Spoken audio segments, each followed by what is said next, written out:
Most Americans don't realize that in this country, in the United States, there's a shadow government.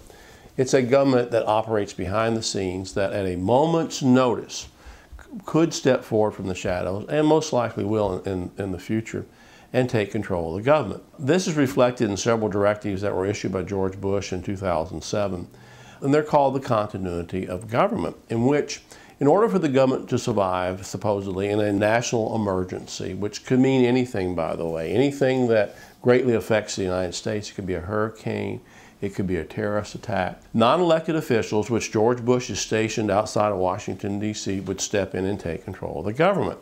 At that point, if there was an attack on Washington, D.C., for example, Congress would not be reconvened, the Supreme Court would not be reconvened. You would have a martial law state declared.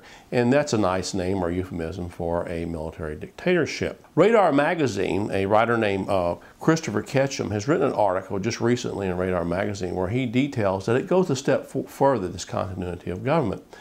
He claims that the government has a computer system called Main Core, which catalogs and basically lists so-called dangerous individuals in the United States. These could be anybody. It could be me. It could be you. It could be anyone that supposedly opposes the United States government. In other words, dissidents. And the worst case scenario, according to Ketchum in his article in Radar Magazine, is that in a time of national emergency, such as a terrorist attack or a natural disaster, the government could round up so-called dangerous individuals who may be protesting. For example, people that were recently upset with the Wall Street fiasco, that were protesting in front of Wall Street buildings and some in front of the White House, etc., they could be rounded up and put into concentration camps or so-called detention camps.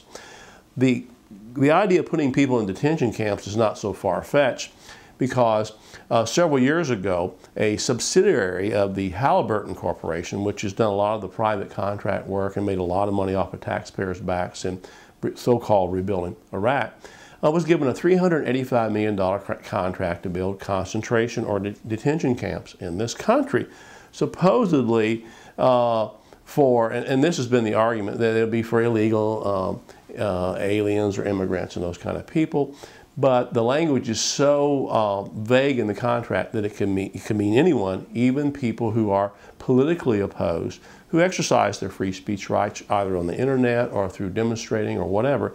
They could be considered a dangerous individual and be put in one of these detention camps. Representative Jim McDermott of the state of Washington became so alarmed by what he was hearing about the roundup of different citizens and the idea of detention camps that he gave a stirring speech in the U.S. House of Representatives where he discussed this and said, hey, we have a history of this. Remember back in the 1940s when we rounded up Japanese Americans and put them in concentration camps. This becomes even more disturbing with the recent news, the very recent news, of the deployment of military personnel on American soil for the first time under NORTHCOM, which is a military command unit which was set up in 2002 to take control again if there was a natural disaster or some kind of national emergency where we would need to declare essentially martial law.